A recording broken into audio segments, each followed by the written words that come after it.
रामगढ़ छोटा सा गांव था। दिन में खेतों की चहल पहल, तालाब पर औरतों की हंसी और बच्चों की किलकारियां गूंजती। सब कुछ सामान्य दिखता, लेकिन सूरज ढलते ही गांव बदल जाता। दरवाजे बंद हो जाते, गलियां वीरान हो जाती। वजह थी गांव के बाहर खड़ा वो पुराना पीपल का पेड़, जिसे देखकर हर किसी की रूह कांप उठती। तू उधर मत जा, वहाँ रात को भूत रोते हैं। हाँ, मेरी अम्मा कहती है उस पेड़ में कोई रहता है। तभी वहां पर गांव के बुजुर्ग श्यामलाल आते हैं और बच्चों को चेतावनी देते हैं। अरे अरे, कान खोल कर सुन लो। अंधेरा होने से पहले ही घर पहुंच जाना ठीक है। उस पीपल के पास जो गया वो लौटा नहीं बेटा। भगवान बचाए उस दिशा से, दिन में भी दिल कांपता है वहां देख के। गांव में दो लड़कियां रहती थी, अनामिका और स्वरा। दरअसल वे शहर पढ़ाई के लिए चली गई थी और बरसों बाद इस गांव लौटी थी। दोनों जवान, निडर और जिज्ञासु स्वभाव की थी। गांव लौटते ही उन्होंने देखा, शाम होते ही हर कोई घरों को भाग रहा है। बच्चे खेल छोड़कर गलियों से भाग रहे हैं और ठीक उसी वक्त बुजुर्ग श्यामलाल चौपाल पर बैठे उन्हें डरावनी कहानी सुना रहे थे। अनामिका और स्वरा भी वहीं जा पहुंची।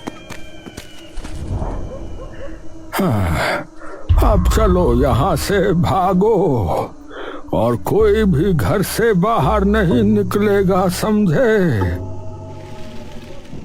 हाँ, भूत हो या श्राप, कुछ तो है वहाँ। हम बुजुर्गों ने बहुत हाथ से देखे हैं। हाँ, मगर आज जब सबको डरता देखते हैं तो सच मानो हमें भी जानने की इच्छा हो रही है। तुम दोनों शहर में रहकर सब भूल गई हो। यहाँ रात ढलते ही हवाएं भी अजीब तरह से साएं साएं करने लगती हैं। जिज्ञासा अच्छी चीज है, लेकिन उसके साथ सावधानी का होना भी उतना ही आवश्यक है बेटी। गांव वाले उस दिशा की ओर झांकते तक नहीं थे। लोग मानते थे कि उस वृक्ष के नीचे कोई कैद है, लेकिन असलियत कोई नहीं जानता था। लेकिन ऐसा क्या है उस पेड़ में जो सब लोग पेड़ की तरफ देखना तक नहीं चाहते? क्या वाकई वहाँ कुछ है? डरने से सच नहीं बदलता स्वरा, असलियत का पता तो वहीं जाने पर होगा। बिटिया, ऐसी बातें मुंह से मत निकालो। वो जगह तुम्हारे जैसी नादान लड़कियों के लिए नहीं है। दादा, अगर असलियत किसी को नहीं पता तो ये मान्यता कैसे फैली? क्योंकि जिसने भी उस पेड़ के पास कदम रखा वो लौटकर गांव में दिखाई नहीं दिया। नाम पहचान सब वहीं खत्म हो गया। या तो वो कहानियों में गुम हो गए या फिर आपके डर ने उन्हें निगल लिया। इतना कहकर दोनों अपने घर चली गई, लेकिन वो बात उन्हें बहुत ही अजीब लग रही थी। क्या आज भी भूत प्रेत होते हैं या फिर ये सब बस किस्से कहानियां हैं? घर पहुंचते ही इतने सालों बाद गांव आए हैं और टाइम पास के लिए भूत वाली कहानी मिल गई। लोग चाहे जो कहें, लेकिन अगर सच में उस पेड़ के पास कुछ है तो हमें पता करना चाहिए। तू हमेशा ऐसे ही बोलती है, लेकिन अगर सचमुच कुछ हुआ तो भी डरकर भागना सही नहीं है। सच का सामना करना चाहिए। एक रात अनामिका ने एक बेहद अजीब सपना देखा। उसने देखा कि एक बूढ़ा आदमी सफेद लंबे बालों वाला कांपते हाथों से उसकी ओर बढ़ रहा है और उसे आवाज दे रहा है। मुझे मुक्त करो, मेरी मदद करो, वरना सब नष्ट हो जाएगा। स्वरा, मैंने सपना देखा। एक बूढ़ा आदमी मदद मांग रहा था, कह रहा था मुक्त करो वरना सब नष्ट हो जाएगा। ये तो बहुत डरावना है, लेकिन इसका मतलब क्या हो सकता है? पता नहीं, लेकिन जो भी है वो बहुत बुरा और डरावना था। कुछ दिनों तक वही सपना उसे बार बार आने लगा। फर्क बस इतना था कि अब वही सपना स्वरा को भी आने लगा।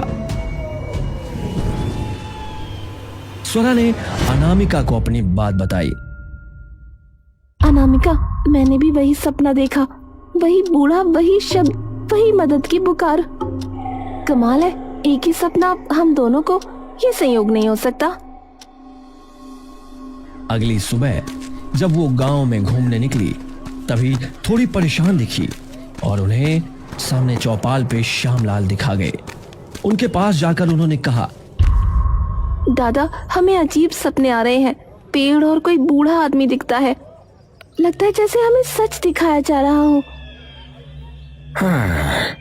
अरे सपने कभी कभी हमें चेतावनी देते हैं, कभी वो चेतावनी, कभी सच और कभी सपने सपने ही होते हैं।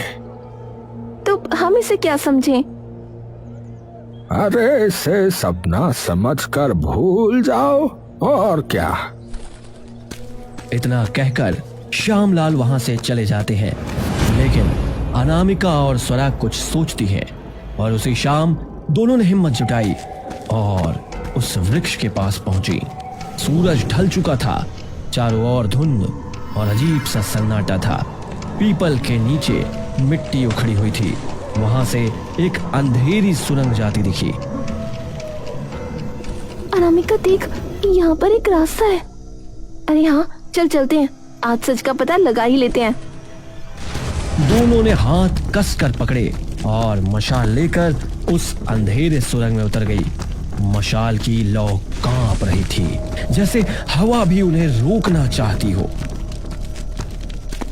अनामिका, हम अंदर तो आ गए हैं, लेकिन यहाँ अंधेरा बहुत गहरा है, मुझे बहुत डर लग रहा है। हाथ पकड़ो स्वरा, डर कर कुछ नहीं मिलेगा, हमें सच जानना है। मशाल की लौ भी अजीब तरह से हिल रही है, लगता है जैसे कोई हमें देख रहा हो। सावधान रहो, हर कदम सोच समझ कर रखना। यहाँ सिर्फ अंधेरा ही नहीं, खतरा भी है। सुरंग के अंधेरे में चलते हुए अचानक अनामिका और स्वरा को किसी बूढ़े आदमी की आवाज सुनाई दी। बेटियों, मेरी मदद करो, मैं यहाँ कैद हूँ, मुझे बचाओ। अनामिका और स्वरा ने देखा कि ये आवाज तो किसी अदृश्य दिशा से आ रही थी। अचानक उनके सामने एक धुंधली परछाई उभरी जो धीरे धीरे आकार ले रही थी। अनामिका, क्या वो वही बूढ़ा है? हाँ, उसकी आत्मा हमें बुला रही है, हमें उसकी मदद करनी होगी। वहां बूढ़ा रोता हुआ एक जंजीर से बंधा था। उसकी आंखों में डर और आशा दोनों झलक रहे थे। बाबा, आपको ऐसे किसने जंजीरों से जकड़ा है?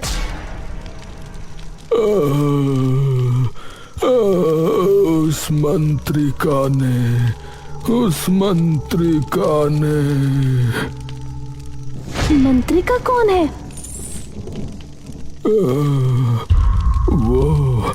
वो एक तांत्रिक है। लेकिन आपको ऐसे जंजीरों में क्यों जकड़ के रखा है? वो मुझसे बड़ी तांत्रिक बनना चाहती है। और इस गांव को हानि पहुंचाना चाहती है। लेकिन वो ऐसा क्यों करना चाहती है? वो मैं बाद में बताऊंगा। पहले जल्दी मुझे यहाँ से मुक्त करो। समय कम है, वरना वो आ जाएगी। हाँ, हम अभी आपको मुक्त करते हैं। बाबा आप डरिए नहीं, हम आपको उस मंत्रिका के हाथों से बचा लेंगे। दोनों लड़कियां बाबा की जंजीरें तोड़ने ही वाली थी कि अचानक चारों ओर से एक अजीब सी गूंज उठी। सुरंग कांपने लगी, मशाल की लौ बुझने को ही और कानों में तेज मंत्रोच्चारण गूंजने लगा। ओम दैत्य विनाशाय नमः। ओम दैत्य विनाशाय नमः। तभी सुरंग के बीचों बीच उन्हें एक औरत दिखाई दी, काले वस्त्रों में, लाल आंखों वाली, हाथ में चमकती हुई मणि। वह लगातार मंत्र जप रही थी। ये कौन है? शायद यही मंत्रिका है, बूढ़ा बाबा सही कह रहा था।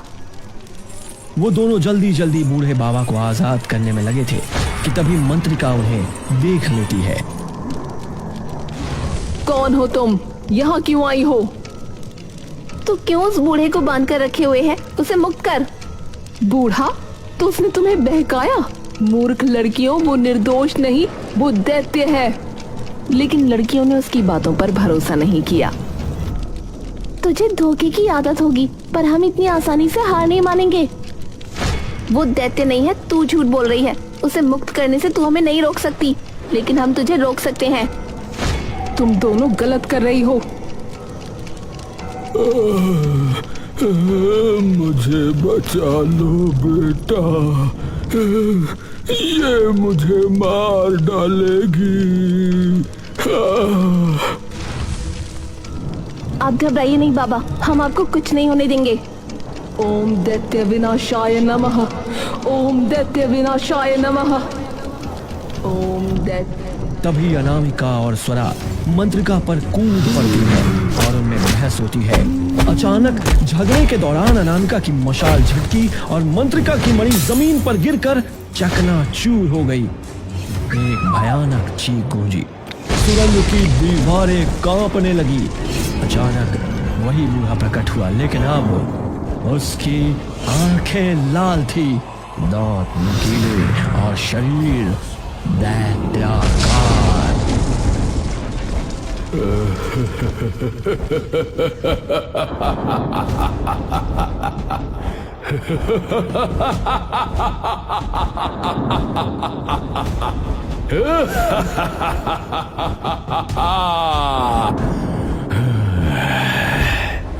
आखिरकार आजाद हो गया मैं।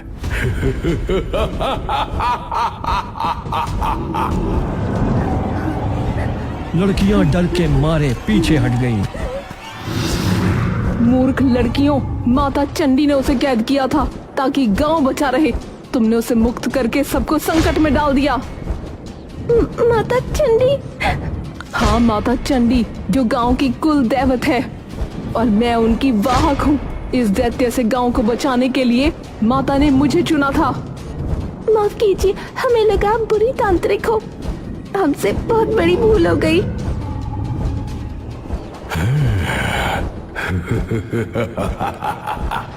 अब कोई नहीं बचा सकता तुम्हारे गांव को।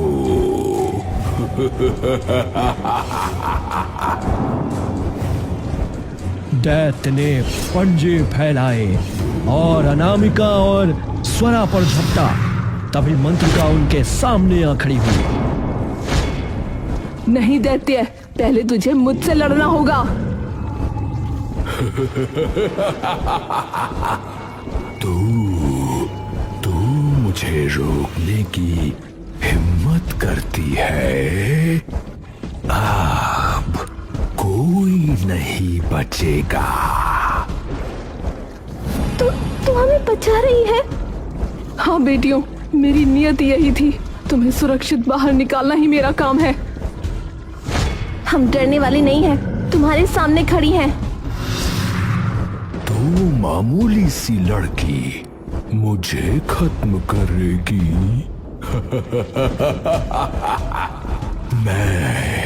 मैं तुम सबको खत्म कर दूंगा।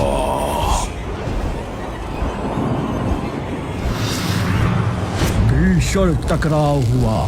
मंत्रों की गूंज से सुरंग हिलने लगी। मंत्रिका ने पूरी शक्ति लगाई और दैत्य को अनामिका और स्वरा से दूर धकेल दिया, लेकिन धीरे मंत्रिका की शक्ति दैत्य के सामने कम होने लगी। भागो अभी, वरना तुम भी नष्ट हो जाओगी। ये दैत्य पूर्णिमा तक इस गुफा के बाहर नहीं निकल सकता। तभी अनामिका और स्वरा ने देखा दैत्य उस मंत्रिका पर हावी हो रहा था। अनामिका और स्वरा को बहुत बुरा लगा, लेकिन वो चाह कर भी कुछ नहीं कर पा रही थी। तब एक छोटा सा पंछी वहां पर आया और मंडराने लगा। कुछ ही समय बाद एक रोशनी प्रकट हुई। वो रोशनी इतनी तेज थी कि दैत्य के साथ उन सब की आंखें बंद हो गई थी। उसी का फायदा लेके मंत्रिका अनामिका और स्वरा को लेके गुफा से बाहर आ गई। मौका देखते ही दोनों गुफा से बाहर आई और एक भयानक चीख उस गुफा से निकली। माँ चंडी ने हमें बचा लिया। हमें माफ कर दीजिए, हमें नहीं पता था आप माँ चंडी की वाहक हैं। हाँ, हमसे बहुत बड़ी भूल हो गई। सच में हम नहीं पहचान पाए आपको। लेकिन अब दैत्य आजाद हो चुका है, अब हम क्या करेंगे? वो अगली पूर्णिमा तक कुछ नहीं कर पाएगा। अब माता चंडी ही हमें मार्ग दिखाएंगी। सबने चंडी के लिए हाथ जोड़ के प्रार्थना की। वो दोनों, उन्हें सिर्फ एक ही चिंता थी, आने वाली पूर्णिमा के बाद वो दैत्य सब कुछ खत्म कर देगा। लेकिन उसके पहले दैत्य का खात्मा करना होगा। लेकिन कैसे? अनामिका, हमें पूर्णिमा से पहले कुछ करना होगा। अब हमें माता चंडी ही बचा सकती हैं।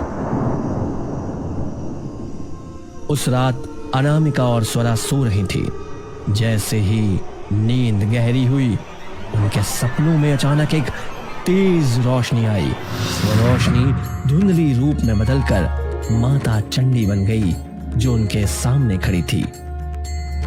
बेटियों, डरो नहीं, मैं तुम्हारी मदद के लिए आई हूँ। माता चंडी, आप सच में आप हैं? हाँ, मैंने तुम्हें इसलिए सपने में बुलाया क्योंकि असल में समय बहुत कम है। मैं तुम्हें बताऊंगी कि कैसे दैत्य को हराया जाए। माता चंडी ने दोनों के सामने दैत्य को मारने की योजना स्पष्ट की। उन्होंने दिखाया कि किस तरह पूर्णिमा की रात वृक्ष के नीचे गुफा में अग्निकुंड और मंत्रों की सहायता से दैत्य का दैत्य स्वरूप समाप्त किया जा सकता है। उसने कहा कि उनके रक्त की एक बूंद और अग्नि का संगम वृक्ष के जड़ों में डालना अनुष्ठान का अंतिम हिस्सा होगा, जिससे दैत्य को कैद किया जा सकता है। हम करेंगे माता चंडी, लेकिन ध्यान रखना, डरना नहीं है। दैत्य तुम्हें डराएगा, तुम्हारे मन को कमजोर करेगा। तुम दोनों को अपने साहस और विश्वास से काम लेना होगा। माता चंडी ने दोनों को मंत्रों की आवाजें और अग्निकुंड की तैयारी का अभ्यास करवाया।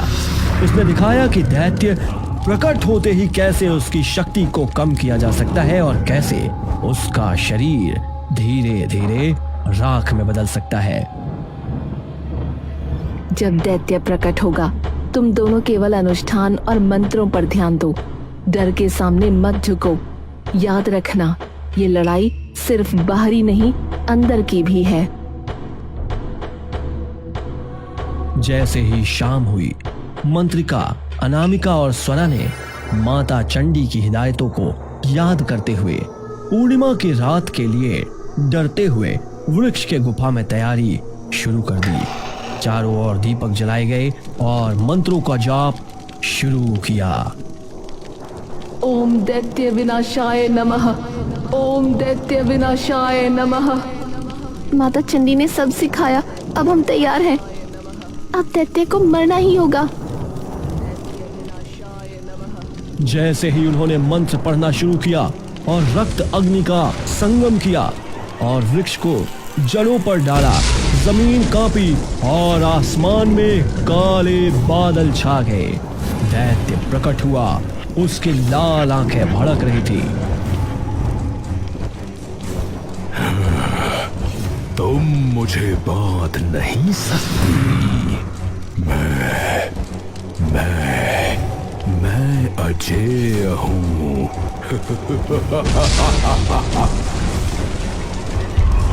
हम हार नहीं मानेंगे। अग्नि की लपटें ऊंची हो गई। मंत्रों की आवाज दैत्य के चारों ओर गूंजने लगी। दैत्य की लाल आंखें धीरे धीरे बुझने लगी। उसका शरीर राख में बदलने लगा। उन राख में से एक साया दिखने लगा।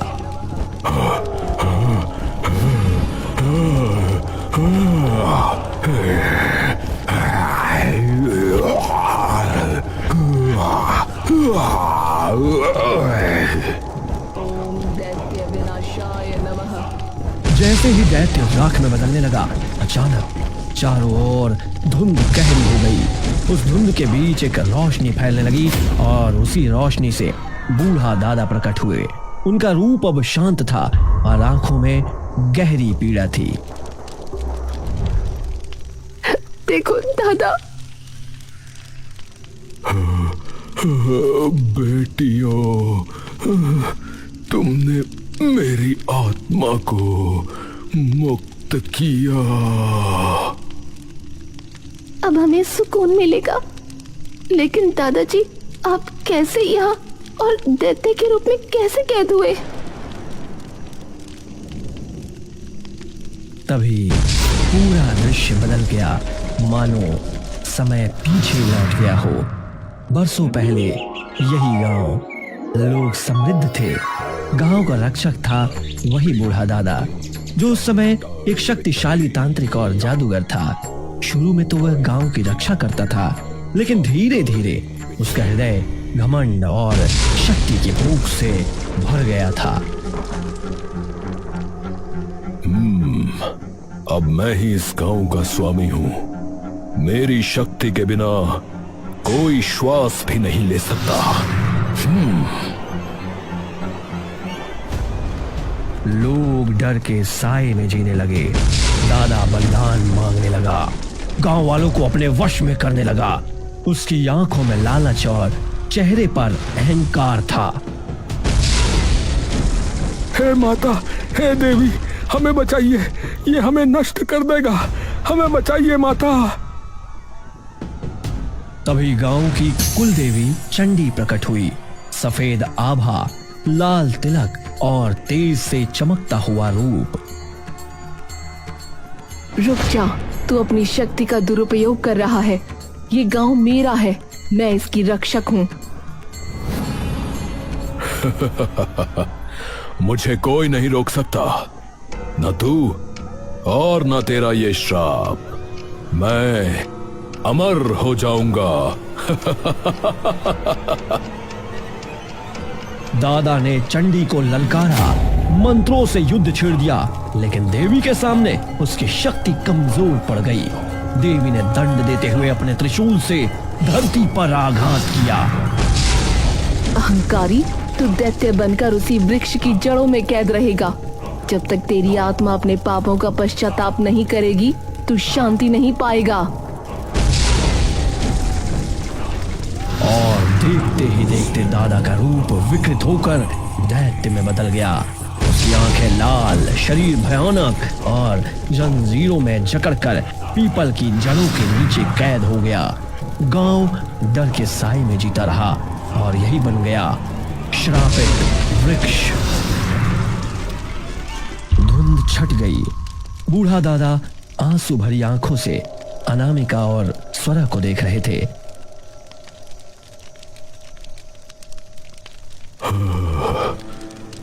बेटियों, यही मेरा सच है। मेरे बापों ने मुझे बांध दिया और तुम्हारे साहस ने ही मुझे मुक्ति दी। तभी प्रकाश का एक गोला बना और उसी से मां चंडी प्रकट हुई, लेकिन इस बार वो भयावह नहीं बल्कि कुल देवी के दिव्य स्वरूप में थी। आप तो गांव की रक्षक देवी हैं। हमें लगा आप तांत्रिक थी। मैं तुम्हारे गांव की कुल देवी हूँ। मुझे चंडी नाम से पूजा जाता है, लेकिन जब दैत्य की शक्ति बढ़ने लगी तो मैंने खुद को गुप्त रूप में छिपा लिया ताकि सही समय पर उसे रोक सकूं। मां चंडी ने दोनों लड़कियों के सिर पर हाथ रखा, उनकी आंखों में आत्मविश्वास और साहस भर दिया। बेटियों, तुम्हारे साहस से ही आज ये श्राप टूटा है। डर ने जिस सच को छुपाया था, तुम्हारे विश्वास ने उसे उजागर किया। माँ, हमने गलती से दैत्य को मुक्त किया, लेकिन आपने हमें रास्ता दिखाया। यही नियति थी। जब तक इंसान अपनी गलती नहीं देखता, वो सुधार नहीं पाता। तुम दोनों इस गांव की सच्ची रक्षक हो। इतना कहकर देवी का स्वरूप आकाश में विलीन हो गया, लेकिन उनके आशीर्वाद की रोशनी पूरे गांव पर फैल गई। गांव के लोग अगले दिन देख रहे थे कि श्रापित वृक्ष तो अब सामान्य लग रहा था। उसके नीचे कोई आहट, कोई चीख नहीं थी। पहली बार गांव में सुकून और आजादी की हवा बही। इस तरह अनामिका और स्वरा के साहस, चंडी के मार्गदर्शन और दादा की आत्मा की मुक्ति से रामगढ़ गांव उस श्राप से हमेशा के लिए आजाद हो गया।